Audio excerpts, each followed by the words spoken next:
అందరికీ నమస్కారం. మీరు వింటున్నారు podcast series Anubhav, heritage group మరియు national institute of social defence, ministry of social justice and empowerment, government of India మరియు media for community foundation New Delhi తరపున చేయబడిన సంయుక్త చొరవ శ్రీ ఆలోక్ వర్మతో కలిసి డాక్టర్ ఆర్ శ్రీధర్ పొందించిన ప్రాజెక్ట్ కోఆర్డినేటర్ సతీష్ నాగరాజీ మరియు జాహిద్ ఫారూఖీ. వైద్యులు, ఆసుపత్రులు, వృద్ధాశ్రమాలు మరియు కార్యాచరణ కేంద్రాలు న్యాయపరమైన మార్గదర్శకత్వం మరియు వృద్ధులను రక్షించడం వంటి వాటి సంబంధించిన సమాచారం కోసం మీరు సీనియర్ సిటిజన్స్ కోసం జాతీయ toll free help line number 14567 toll free number మీకోసం మరోసారి 14567ను సంప్రదించండి. ఈ ప్రోగ్రాంని మీకు అందిస్తున్న వారు హెరిటేజ్ ఫౌండేషన్, హైదరాబాద్.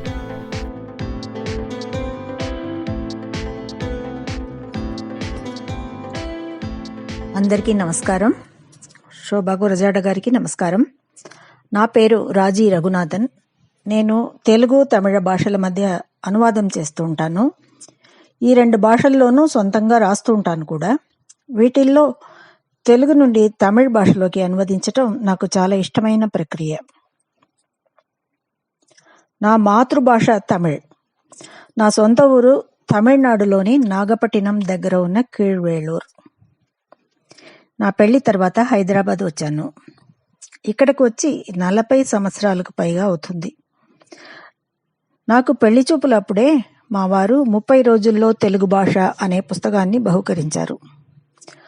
ఆ వేళ విశేషం కాబోలు నేను ఇంట్లో ఉంటూ తెలుగు భాష నేర్చుకోవటం జరిగింది. ఇక్కడ ఒక విషయం చెప్పాలి.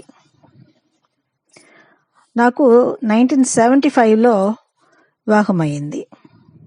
నేను ఇక్కడికి మ్యారేజ్ తర్వాత వచ్చినప్పుడు ఎక్కడ చూసినా మహాకవి సుబ్రహ్మణ్య భారతియార్ వర్ణించిన విధంగా సుందర తెలుగు నాకు వినిపించింది. ఇందులో ఆశ్చర్యం ఏమీ లేదు.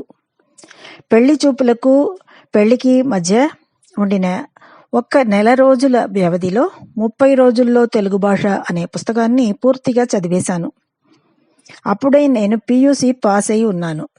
మ్యారేజ్ అయ్యాకనే డిగ్రీ చదివాను. ఆ పుస్తకంలో ఏదైనా ఒక పరీక్ష పెట్టి ఉంటే ఫస్ట్ క్లాస్లో పాస్ అయ్యేదాన్నేమో, కానీ ఒక్క సెంటెన్స్ కూడా మాట్లాడటం రాలేదు. ఎందుకంటే భాష రావాలంటే ఆ భాషను వింటూ ఉండాలి. హైదరాబాద్ వచ్చాక తెలుగు భాష చెవుల్లో వినపడుతూ ఉండడం వల్ల నాకు చాలా త్వరగా మాట్లాడటం వచ్చేసింది.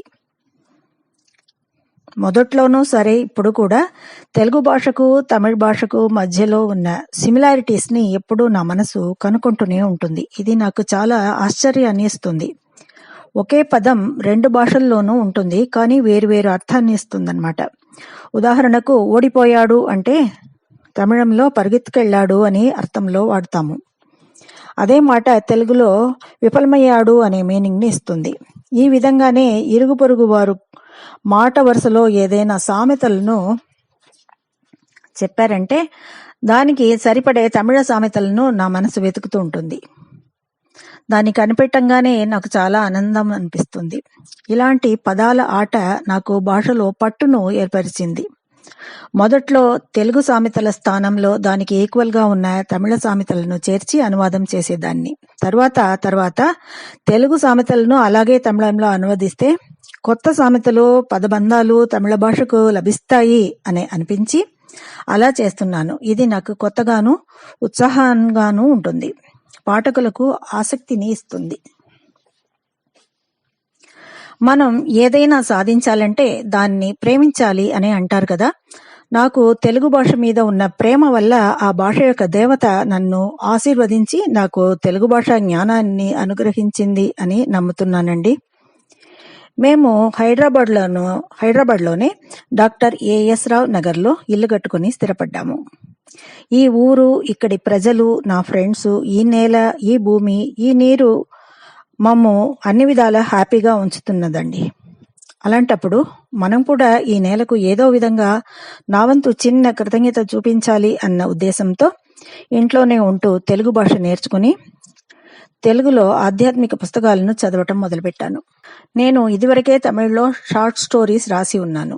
2 భాషలు వచ్చినప్పుడు అనువాద ప్రక్రియలో ఆసక్తి సహజంగానే నాకు ఏర్పడింది. మొదట్లో ఆధ్యాత్మిక వ్యాసాలు, గ్రంథాలు అనువదించి ఇచ్చాను.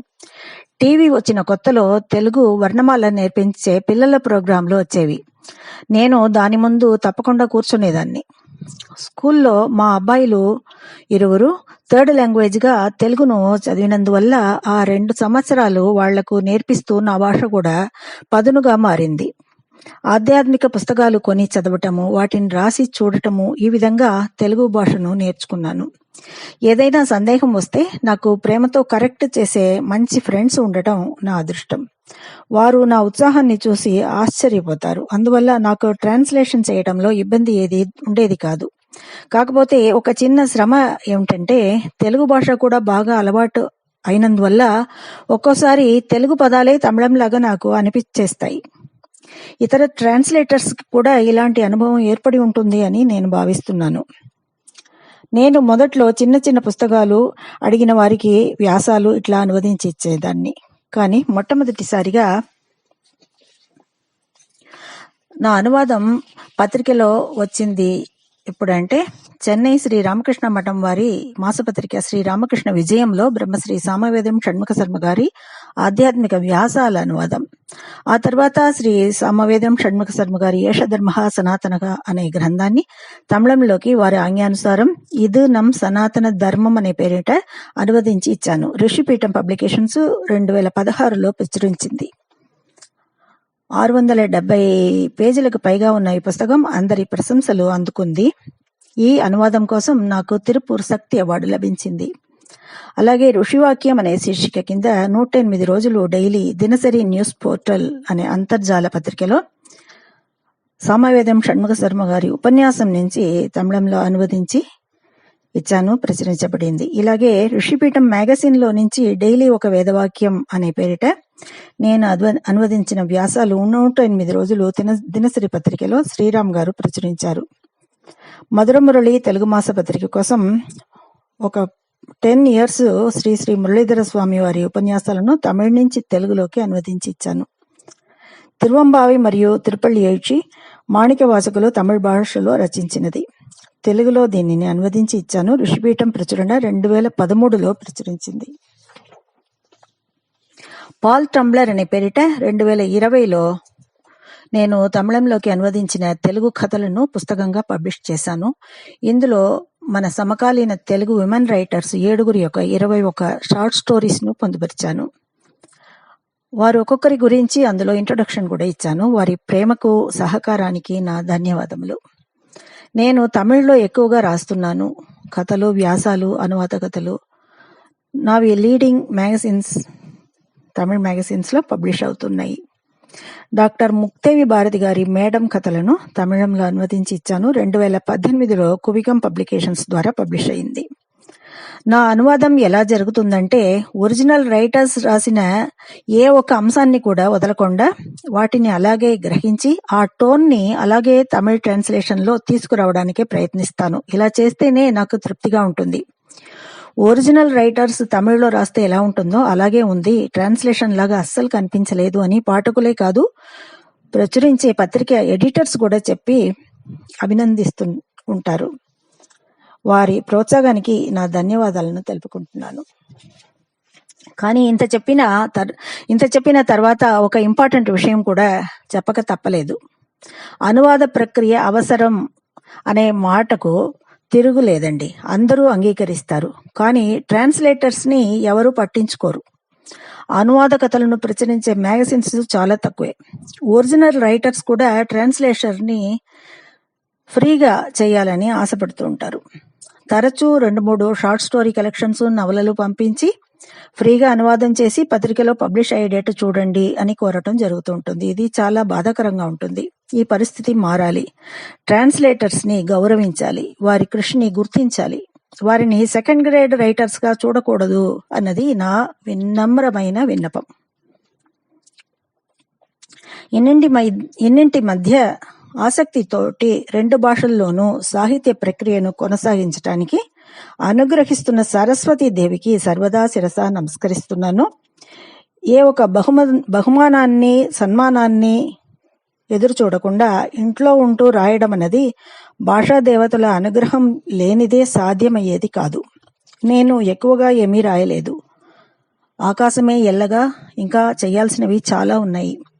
2 భాషలు వచ్చిన రైటర్గా ఈ 2 భాషల్లోనూ ఉన్న వింగులను, గొప్ప రైటర్స్లను 2 భాషల పాఠకులకు పరిచయం చేయాల్సిన బాధ్యత నాకు ఉన్నట్టు నేను ఎప్పుడు భావిస్తూ ఉంటాను. అందరికీ ధన్యవాదాలు. థ్యాంక్స్ అండి.